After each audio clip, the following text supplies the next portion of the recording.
Hi friends, అందరికీ నమస్కారం అండి. Welcome back to my channel Jaswin Jessica. ఈరోజు ఈ వీడియోలో లక్ష్మీదేవి అమ్మవారి అనుగ్రహాన్ని పొందడం కోసం ఒక చిన్న పరిహారాన్ని మీతో షేర్ చేసుకుంటానండి. అలానే శుక్రవారం రోజున మనకు తెలిసి తెలియక కొన్ని పొరపాట్లు చేస్తూ ఉంటాం. అలా పొరపాట్లు జరగకుండా ఉండాలంటే కొన్ని పనులు చేయాలి, కొన్ని పనులు చేయకూడదండి. చేయవలసిన పనులేంటి, చేయకూడని పనులేంటో మీతో షేర్ చేసుకుంటానండి. సూర్యోదయానికన్నా ముందే నిద్రలేచి ఇంటి ముందు శుభ్రం చేసి ముగ్గు వేయాలి. ఆ ముగ్గులో పసుపు కుంకుమ వేయకూడదండి. ఈ విధంగా ఒక పుష్పమును పెట్టుకోవాలి. ప్రతి శుక్రవారం మంగళవారం రోజున గడప దగ్గర పూజ చేసుకుంటే చాలా మంచిది. ఈ విధంగా గడపకి పసుపు రాసి కుంకుమ బొట్లను పెట్టి బియ్యం పిండితో ముగ్గు వేసుకోవాలండి. గుమ్మం మీద ఒక పువ్వును సమర్పించాలి. గుమ్మానికి అటు ఇటు దీపారాధన చేస్తే చాలా మంచిది. గుమ్మానికి ముందు ఒక ముగ్గు వేసుకొని ముగ్గు మీద రాగి చెంబు పెట్టుకుంటే చాలా మంచిది. రాగి చెంబుకి చక్కగా పసుపు రాసి కుంకుమ బొట్లను పెట్టి మంచి నీటితో నింపి ఒక పుష్పం పెట్టి గుమ్మం ముందు పెట్టుకుంటే చాలా మంచిదండి. ఈ విధంగా గుమ్మం దగ్గర పూజ చేసుకొని ప్రసాదం కూడా సమర్పించాలి. హారతి ఇచ్చి నమస్కారం చేసుకోవాలండి. ఈ విధంగా ప్రతి శుక్రవారం రోజున చేస్తే లక్ష్మీదేవి అమ్మవారి అనుగ్రహం మనకు తప్పకుండా కలుగుతుంది. లక్ష్మీదేవి అమ్మవారి కటాక్షం కోసం ఒక చిన్న పరిహారాన్ని చేయాలండి. ప్రతిరోజు రాత్రి పడుకునే ముందు మీ మంచం కింద రాగి చెంబు పెట్టి అందులో నీరు పోసి ఉంచాలి. ఉదయం లేచిన తర్వాత లక్ష్మీదేవిని తలుచుకొని ఆ నీటిని గుమ్మం బయట పారవేయాలండి. అలానే ఇంటిని తుడుచుకునే సమయంలో ఆ నీటిలో కొంచెం కల్లుప్పును కలపాలి. ఇలా కనీసం నెలలో ఒకసారి చేసినా చాలా మంచిదండి.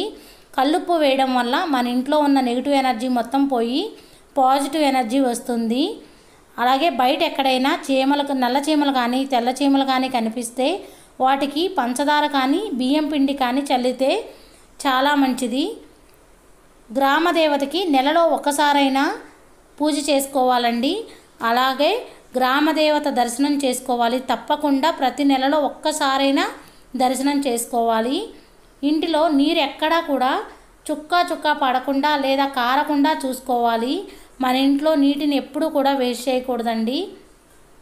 శుక్రవారం రోజున చేయకూడని పనులు ఏంటంటే బూజులు దులపడం అస్సలు చేయకూడదండి. అలానే మన ఇంట్లో ఉన్న చెత్త, పాత వస్తువులను శుక్రవారం రోజున బయట పడేయకూడదు. శుక్రవారం రోజున మహిళలు చేతికి గాజులు లేకుండా ఉండకూడదండి. అలాగే చేతి నుంచి గాజులు తీయకూడదు. దేవుని ముందు ఇంటి గుమ్మానికి వాడిపోయిన పువ్వులను ఉంచకూడదు. శుక్రవారం రోజున ఫ్రెష్గా ఉన్న పువ్వులను పెట్టుకోవాలి. ఫ్రెష్గా ఉన్న మామిడాకులను కట్టుకుంటే చాలా మంచిది. శుక్రవారం మంగళవారం రోజున గుమ్మానికి మామిడి తోరణం కడితే చాలా మంచిదండి. శుక్రవారం రోజున పాత వస్తువులను కానీ ఏదైనా సామాగ్రి ఉంటే ఎవరికైనా దానం కూడా ఇవ్వకూడదండి. గోళ్ళు కత్తిరించుకోవడం, క్షవరం చేయించడం లాంటివి కూడా చేయకూడదు. శుక్రవారం రోజున పాలు, పెరుగు ఎవరికి ఇవ్వకూడదు. ఎందుకంటే లక్ష్మీదేవి అమ్మవారు పాల సముద్రం నుంచి ఉద్భవించింది కనుక ఆ అమ్మవారికి పాలు, పెరుగు అంటే ఎంతో ఇష్టం. శుక్రవారం రోజున కానీ ఏ రోజైనా సరే సూర్యాస్తమయం తర్వాత ఇల్లు ఊడవడం కానీ తుడవడం కానీ చేయకూడదు. శుక్రవారం రోజున ఎవరికి ఉప్పు, చింతపండు, ఎండుమిరపకాయలు ఇవ్వకూడదు. శుక్రవారం రోజున ఆడపిల్ల పుట్టింటి నుంచి అత్తారింటికి వెళ్ళకూడదు. ప్రతి శుక్రవారం కూడా అమ్మవారికి పూజ చేసుకుంటే చాలా మంచిది. నేను శుక్రవారం రోజున ఈ విధంగా సింపుల్గా పూజ చేసుకున్నానండి. నా దగ్గర ఉన్న చక్రవర్తి పువ్వులతో సింపుల్గా ఈ విధంగా పూజ చేసుకున్నాను. లక్ష్మీదేవి అమ్మవారికి ప్రతి శుక్రవారం కూడా తప్పకుండా పూజ చేసుకొని గుమ్మానికి కూడా పూజ చేసుకోవాలండి.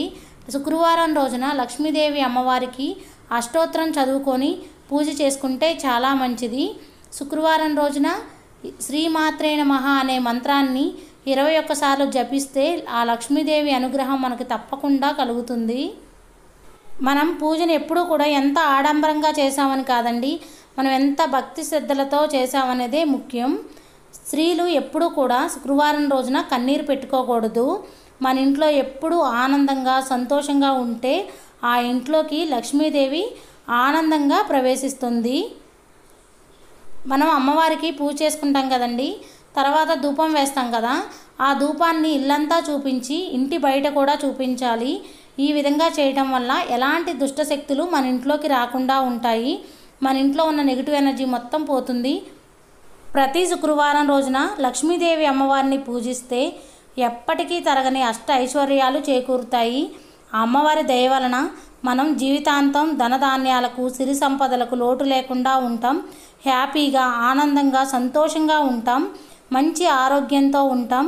అందుకే తప్పకుండా ప్రతి ఒక్కరూ కూడా శుక్రవారం రోజున లక్ష్మీదేవి అమ్మవారిని పూజించాలి. మన ఇంట్లో నిత్యం దీపారాధన చేస్తే చాలా మంచిది. కుదరని వాళ్ళు మంగళవారం శుక్రవారం లక్ష్మీదేవి అమ్మవారికి పూజ చేసుకొని గడప దగ్గర పూజ చేసుకోవాలండి. లక్ష్మీదేవి అమ్మవారికి 5 ఒత్తులు ఆవు నెయ్యితో దీపారాధన చేస్తే చాలా మంచిది. ఇలా చేయడం వల్ల లక్ష్మీ కటాక్షం కలుగుతుంది. మన ఇంటికి ఎవరైనా సుమంగళి స్త్రీ వస్తే వాళ్ళకి కాళ్ళకి పసుపు రాసి కుంకుమ బొట్టు పెట్టి తాంబూలం ఇస్తే చాలా మంచిది. ఒక పండు ఇచ్చినా చాలా మంచిదండి. ఇలా పసుపు కుంకుమ ఇవ్వటం వలన ఎన్నో పాపాలు తొలగిపోతాయి. ఆ లక్ష్మీదేవి అమ్మవారి అనుగ్రహం మనకు కలుగుతుంది. శుక్రవారం రోజున అమ్మవారిని మంగళకరమైన వస్తువులతో పూజించాలి. అమ్మవారి అష్టోత్తరం చేసుకుంటూ పువ్వులతో, అక్షింతలతో, గోమతి చక్రాలు, గవ్వలు, చిట్టి గాజులతో పూజించాలి అమ్మవారిని. అమ్మవారికి సువాసన భరితమైనటువంటి పువ్వులంటే చాలా ఇష్టం. నెలలో ఒక శుక్రవారమైనా అమ్మవారికి ఆవు పాలతో అభిషేకం చేస్తే చాలా మంచిది. పౌర్ణమి రోజు సాయంత్రం స్నానం చేసిన తర్వాత సత్యనారాయణ స్వామి చిత్రపటానికి తులసి దళాల మాల వేస్తే లక్ష్మీ కటాక్షం సిద్ధిస్తుంది. మనం ఎప్పుడూ కూడా మన ఇంటిని శుభ్రంగా ఉంచుకోవాలి. ఇంట్లో ఎప్పుడూ సువాసనగా ఆహ్లాదంగా ఉండేలా చూసుకోవాలి. ఇలా మనం ప్రయత్నిస్తే లక్ష్మీదేవి అమ్మవారి అనుగ్రహం మనకు కలుగుతుంది. మన ఇంట్లో బొద్దింకలు లేకుండా చూసుకోవాలి. బొద్దింకలు దరిద్ర దేవత వాహనం అండి. బొద్దింకలు లేకుండా చూసుకోవాలి. లక్ష్మీదేవి అమ్మవారి అనుగ్రహం అంటే డబ్బు ఒకటే కాదండి. మనం ఎప్పుడు కూడా సంతోషం, ఆనందం, ఆరోగ్యంగా ఉన్నాము అంటే లక్ష్మీదేవి అమ్మవారి అనుగ్రహం మన మీద ఉన్నట్టే. మనం ఈ విధంగా అమ్మవారికి పూజ చేసుకోవడం వల్ల మనకున్న దోషాలు కూడా తొలగిపోతాయి. మనం ఎప్పుడు కూడా సంతోషంగా ఉంటాము. మన ఇంటి ముందు ఎప్పుడు కూడా ముగ్గు వేసుకోవాలండి. ముగ్గు లేకుండా అస్సలు ఉండకూడదు. మన ఇంటి ముందు దిష్టి కోసం గుమ్మడికాయను కూడా కట్టుకోవాలండి. తెలుసుకున్నారు కదండి, శుక్రవారం రోజున ఎలాంటి పనులు చేయాలి, ఎలాంటి పనులు చేయకూడదు, లక్ష్మీ కటాక్షం కోసం చేయాల్సిన పరిహారం ఏమిటో. మరిన్ని వీడియోస్ కోసం మన ఛానల్ని సబ్స్క్రైబ్ చేయండి. నా ఈ వీడియో మీకు నచ్చిందని అనుకుంటున్నాను. ఎంతో కొంత యూజ్ అయిందని అనుకుంటున్నాను. ఒకవేళ నచ్చితే లైక్ చేయండి, షేర్ చేయండి, కామెంట్ చేయండి ఫ్రెండ్స్. కొత్తవారు ఎవరైనా మన ఛానల్ చూస్తున్నట్టయితే సబ్స్క్రైబ్ చేసుకోండి. పక్కనే ఉన్న బెల్ ఐకాన్ని యాక్టివ్ చేసుకోవడం ద్వారా నేను పెట్టే ప్రతి వీడియో నోటిఫికేషన్ మీ దాకా చేరుతుంది. Thank you for watching.